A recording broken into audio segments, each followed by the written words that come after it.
Hello गधास। आज की हमारी वीडियो है एन एम्पायर अक्रॉस 3 कॉन्टिनेंट्स के क्वेश्चंस पर। और हर बार की तरह इस वीडियो में भी 30 क्वेश्चंस होंगे और लास्ट में 2 होमवर्क क्वेश्चंस होंगे। तो देखते हैं पहला क्वेश्चन।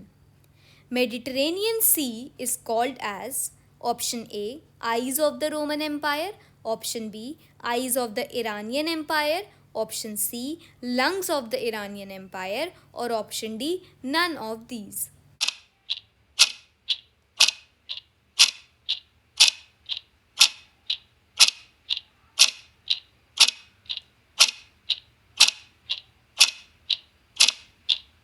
तो मेडिटेरेनियन सी होता है heart of the Roman Empire, Roman empire का दिल, तो इसीलिए हमारा आंसर हो गया नन ऑफ दीज। अब question number 2। Annals are option A records of events year by year, option B written by contemporaries, option C both A and B और option D none of these। जो annals हैं वो year by year के basis पे events का record है और या फिर वो कंटेम्प्रेरीज के द्वारा लिखा जाता है। तीसरा ऑप्शन ये दोनों बात सही हैं और चौथा ऑप्शन ये दोनों बातें गलत हैं।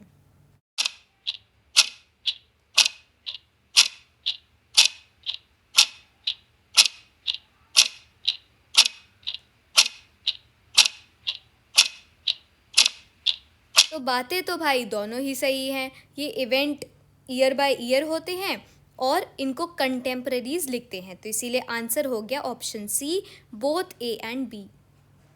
अब क्वेश्चन नंबर 3।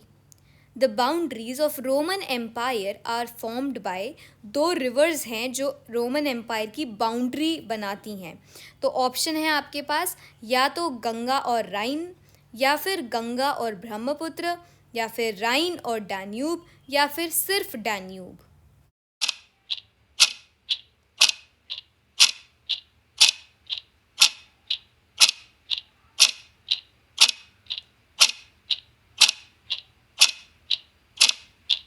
तो ये तो बड़ा आसान है। अब अगर बाउंड्रीज बना रही हैं तो कोई एक रिवर तो बना नहीं रही होगी, तो इसीलिए ओनली 4 तो हो नहीं सकता। और गंगा ब्रह्मपुत्र कहाँ रोम में पहुँचेंगी, तो इसीलिए आंसर हो गया हमारा पार्ट सी यानी राइन और Danube. Question number 4। Officially dash and dash languages were patronised by the empire. Roman empire में कौन सी 2 लैंग्वेजेस मेनली बोली जाती थी, ऑफिशियली बोली जाती थी?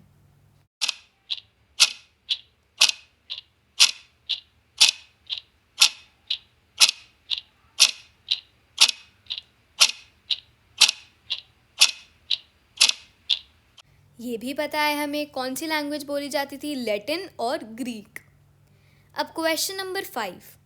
Augustus appointed Dash as his successor who ruled from 14 to 37 CE। Augustus ने कौन से इंसान को अपना सक्सेसर बनाया जिसने 14 से लेके 37 CE तक रूल किया?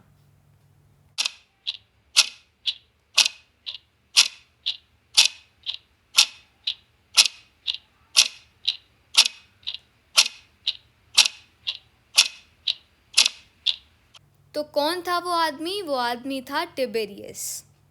अब question number 6। Which Iranian ruler had eradicated the Roman army and even captured the eastern capital of Antioch?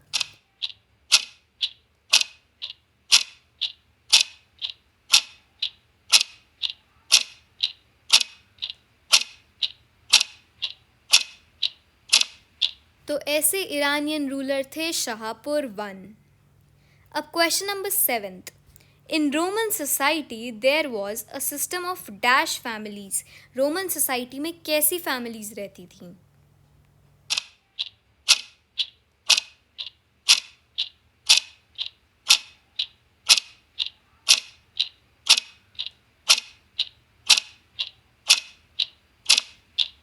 तो ये तो बहुत इजी था। रोमन सोसाइटी में कौन सी फैमिलीज होती हैं? न्यूक्लियर फैमिलीज थीं। Question number 8। Dash yielded the equivalent of 5.4 million denarii per year।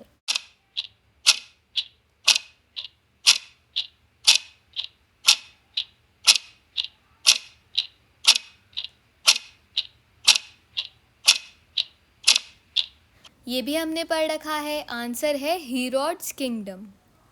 Question number 9, dash were the true bedrock of imperial system.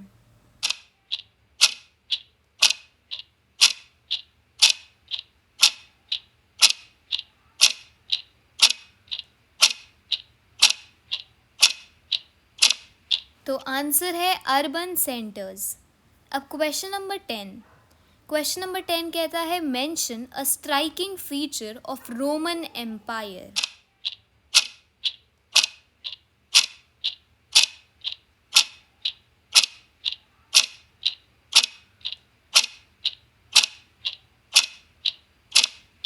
तो रोमन एम्पायर का स्ट्राइकिंग फीचर क्या था? Public baths. Question number 11, dash army is one which is forcibly recruited.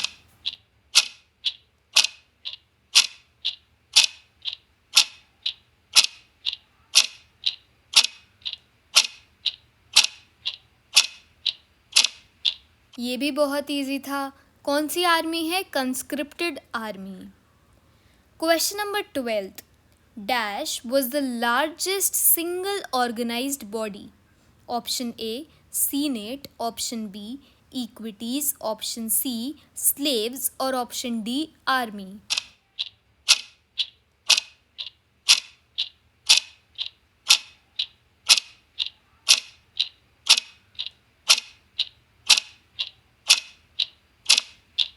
तो answer है option D यानी army.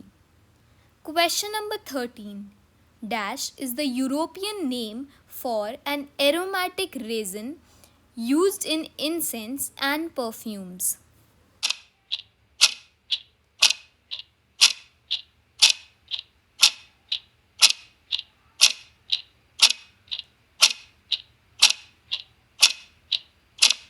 तो answer है frankincense. इनकी फैक्ट्रीज के बारे में हमने वीडियो में पढ़ा था। अब question number 14, what did emperor Anastasius build in the late 5th century? इन एम्परर ने क्या बनाया था लेट 5th सेंचुरी में?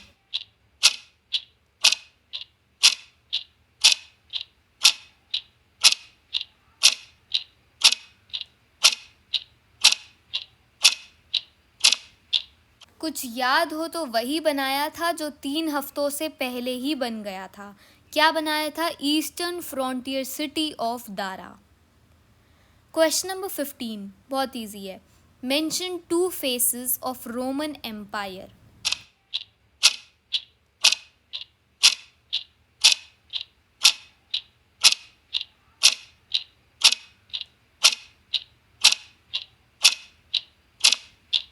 कितना आसान था, अर्ली एम्पायर और लेट एम्पायर। अब question number 16, mention 2 dynasties that ruled Iran in the 3rd century.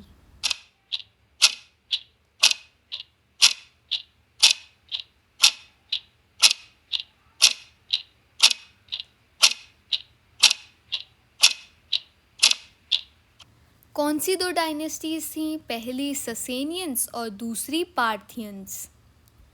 Question number 17, what was dinari? Dinari जो हमने हीरोड्स किंगडम में पढ़ा वो क्या था?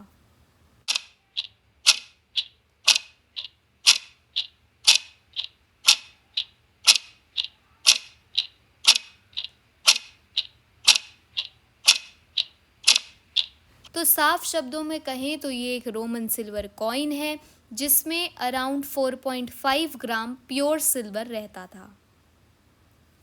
क्वेश्चन नंबर 18, प्रिंसिपेट रेजीम जो थी वो किसने इस्टेब्लिश करी थी?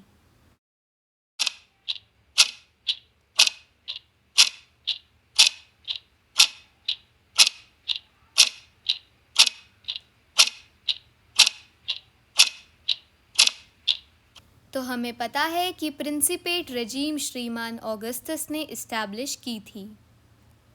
Question number 19, the Spanish olive oil of the middle of the 3rd century was mainly carried in a container called dash। ये जो स्पेनिश ऑलिव ऑयल था इसका ट्रांसपोर्ट कौन से कंटेनर में किया जाता था?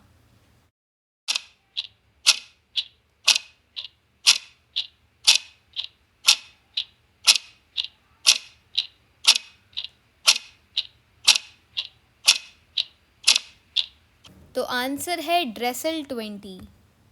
इसी के साथ question number 20। Which kind of currencies were used in the monetary system of the first 3 centuries in Rome?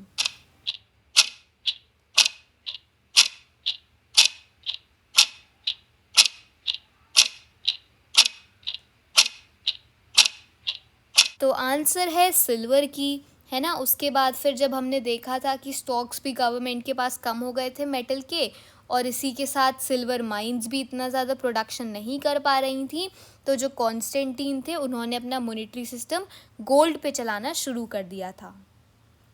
Question number 21। What were amphorae?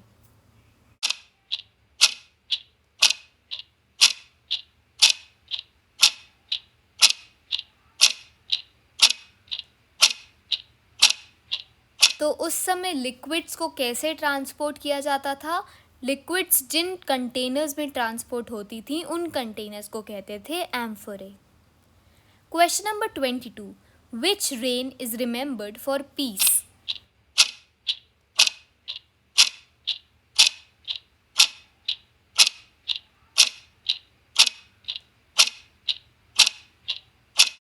तो जो ऑगस्टन एज है वो जानी जाती है शांति के लिए। Question number 23। What was the system to judge the behavior of an emperor in the Roman Empire? कैसे ये डिसाइड किया जाता था कि रोमन एम्पायर में जो एम्परर है उसका बिहेवियर अच्छा है कि बुरा है?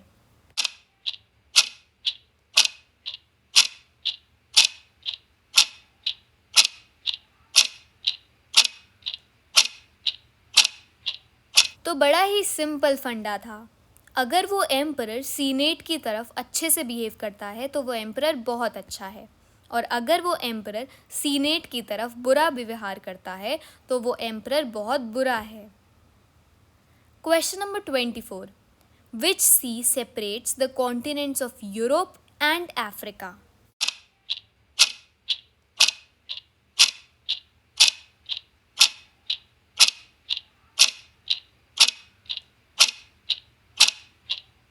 तो कौन सा सी है जो यूरोप और अफ्रीका के कॉन्टिनेंट्स के बीच में दरार ला रहा है? वो सी है मेडिटेरेनियन सी। Question number 25। दो पावरफुल एम्पायर्स थी जिन्होंने मोस्ट ऑफ द यूरोप में रूल करा। कौन सी 2 पावरफुल एम्पायर्स थी?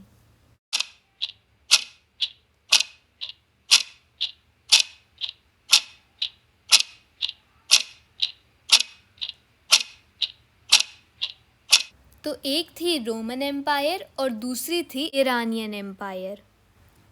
अब question number 26। How the Romans had formed their army structure? Roman empire का आर्मी स्ट्रक्चर कैसा था?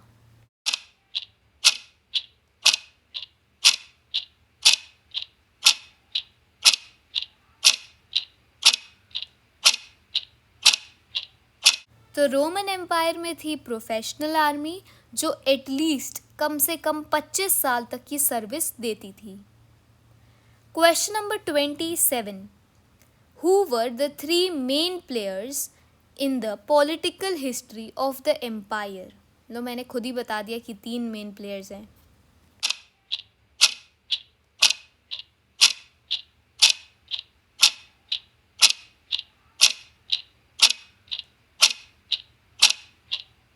तो 3 मेन प्लेयर्स कौन हैं? एम्परर, एरिस्टोक्रेसी और army. Question number 28। Mention 3 great urban centers that lined the shores of Mediterranean Sea.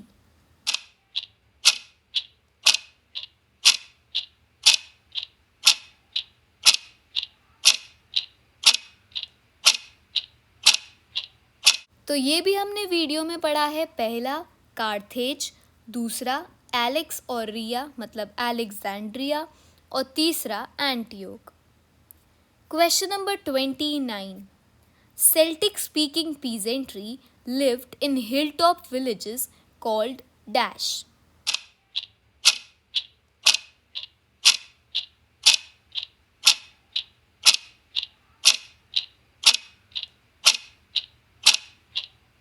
तो क्या कहते थे इनके हिल टॉप विलेजेस को?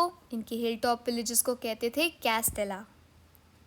Question number 30, transhumance was spread in the country side of dash. ये ट्रांसहुमेंस जो movement था ये कहाँ पर देखा जाता था?